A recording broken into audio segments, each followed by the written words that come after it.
Hello बच्चों, so let's see the question. The question says which of the following statement is incorrect regarding third law of thermodynamics. हमारे पास 4 statements है और हमें बताना है कि इन चारों में से कौन सा एक incorrect है. So आइए solution start करते हैं with our key concept. हमारा key concept हो जाएगा third law of thermodynamics. हमें first law और second law हमें पता है क्या होते हैं. अब हम third law के बारे में बात करते हैं.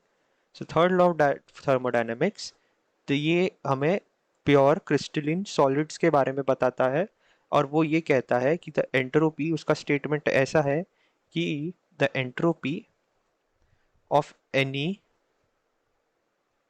Pure crystalline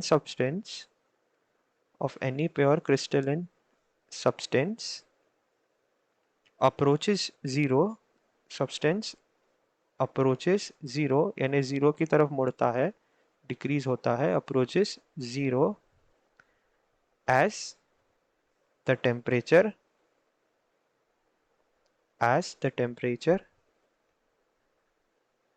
approaches absolute zero. Absolute zero का मतलब 0 kelvin. so approaches absolute zero.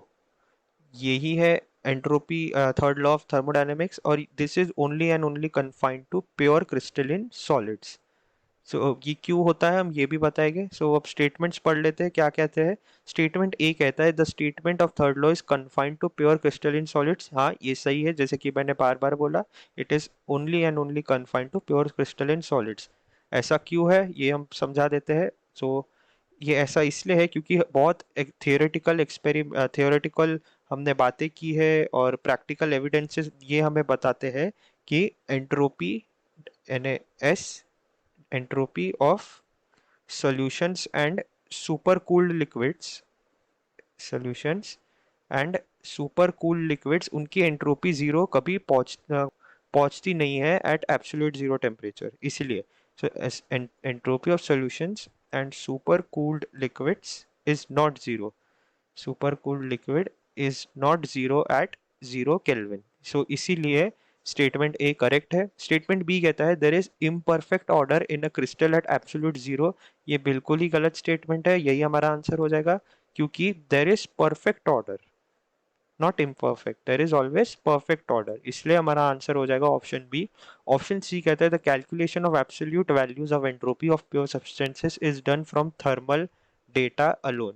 हाँ, ये स्टेटमेंट भी सही है, थर्मल डेटा से ही हमने एंट्रोपी की वैल्यूज और कैलकुलेशन की है. एंड स्टेटमेंट डी कहता है कि for pure substances the calculation of absolute value of entropy of pure substance can be done by summing Q reversible divided by T increments from 0 to 298 kelvin. ये statement भी बिल्कुल सही है, क्योंकि हम जानते हैं कि डेल एस का फॉर्मूला या चेंज इन एंट्रोपी का फॉर्मूला यही होता है Q by T, और हम यही पे यूज करते हैं रेंजिंग फ्रॉम 0 to 298 केल्विन.